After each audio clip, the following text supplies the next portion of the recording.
Hello again, this is Phil York from Phil York Knives, and today I'm going to make a video about how to strop a knife, in this case a kitchen knife, which is what I make.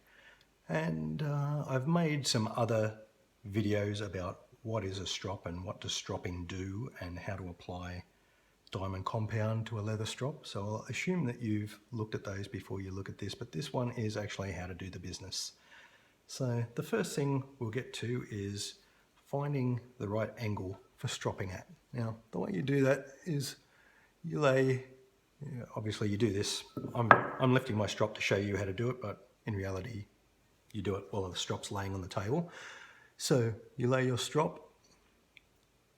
your knife on the strop, flat on the strop, and what I'm going to do, I'm going to move the knife in the direction of the cutting edge of the blade, while at the same time lifting the spine of the knife up to create an angle. So I'm going to do those two things together. So here we go.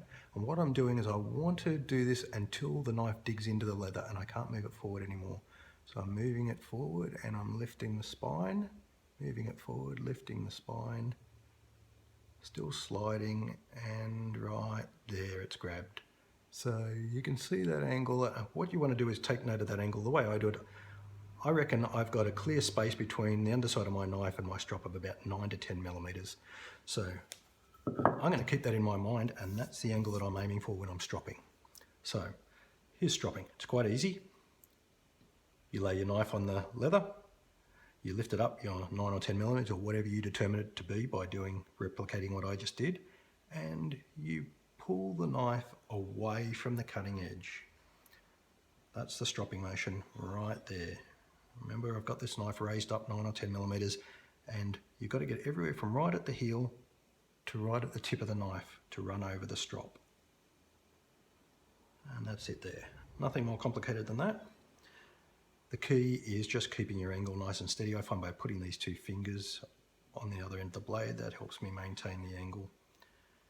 And that's my dominant hand.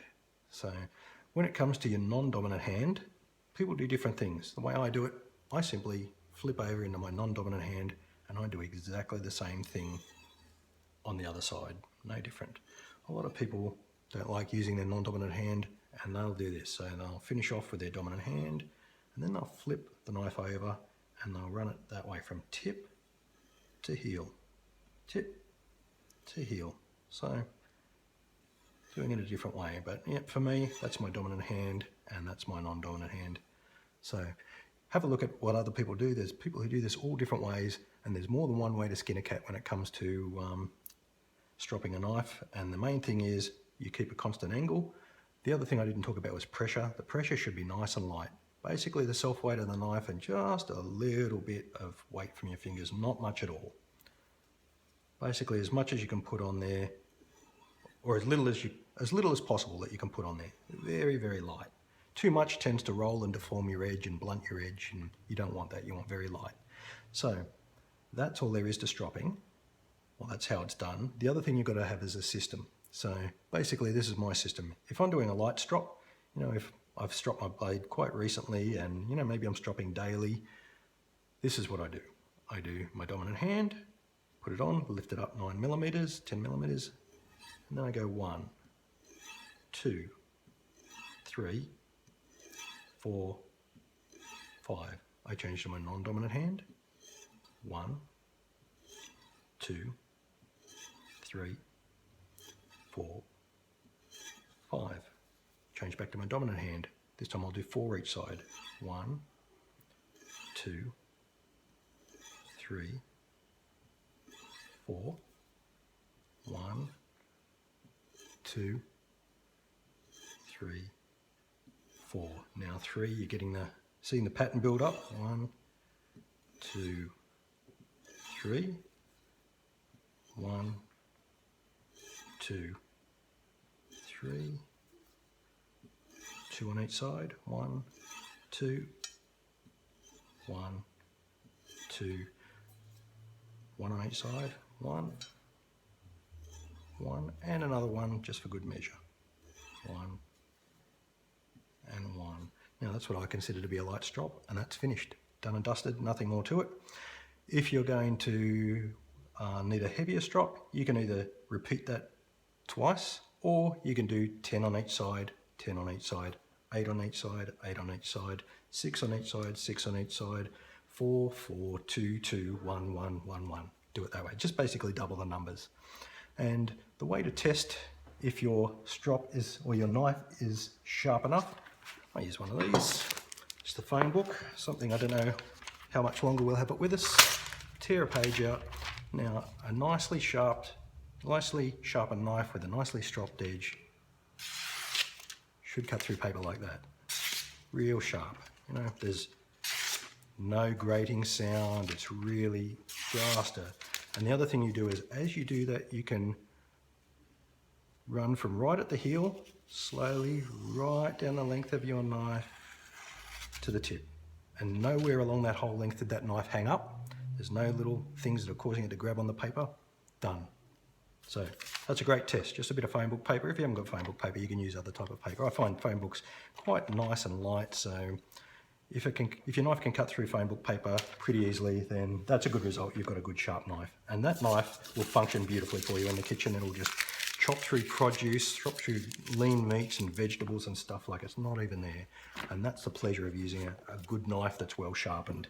It's just the joy of just gliding through material. Now, a couple of other things I'll talk to you about regarding, or just general talk about stropping is is very quick to learn. I remember when I started sharpening, this was before the days of the internet and YouTube and everything, and there wasn't a lot of information out there. And I had pretty poor quality knives with pretty blunt edges, and you know, trying to strop, I didn't know what I was doing. It was the same with sharpening. Basically, I gave up on all of that years ago just because I was getting really poor results. Once you know what to do, and that's the purpose of this video, to show you what to do, what materials you need, how to do it, it's easy. It's really easy. The other thing I would say is slow. Start with your technique, get your technique down properly, nice and slow, and then as you repeat your technique, the speed will just automatically come. You won't have to think about it, but technique is the important thing, and repetition. And look, for me, I don't pick things up any quicker than anybody else. I'm not especially gifted at this. 5 minutes and you're away. 5 minutes and you've got it. It's very quick to pick up. The other thing I'd say about it, it's a very zen experience. I find at the end of the week or something, when you got the troubles of your world swirling on your mind, if you sit down, the knife, the strop, and you just go through the process of that repetitive action and the counting in your head, and it's like meditation, you know, the troubles of the weight of the world slips off your shoulder and you just get immersed in this activity. And I find it, very meditative to do at the end of the day or at the end of the week. And another thing that I would say is it's a very intimate way for you to spend time with your knife. You know, if you've got a beautiful handmade knife like the knives that I produce, somebody's taken a lot of care to make it, you paid a lot of money for it. Or if you've got a high-end Japanese knife or even the high-end German chef's knives, you know, you've paid a lot of money. You're probably a knife person. I'm probably speaking to the converted. But this is a very nice way for you. You know, the primary thing you do with your knife is to cut with it. This is a way to spend time with your knife where you're not cutting and it's just you and the knife, and it's an intimate way to get a bit of knife time and get a feeling for it. And of course, the other thing is the end result. You end up with a tool that works much better. You end up with a knife that's not just sharp after you've sharpened it, but sharp all the time. And that's, you know, this is a maintenance procedure that you use on your knife, and it's not to sharpen your knife, it's to keep your knife sharp once it's sharpened. And if you've always got a knife that at any time you can pick up and is going to do that, that's not a good sign, but it's going to do that. That's a sharp knife, and that's going to perform so beautifully, and that's what you pay your money for. And if you're a knife person, that's what you want. You want this beautiful experience of this beautiful tool that cuts through material like nothing else you've ever used. And that's what stropping will give you. Thank you and goodbye.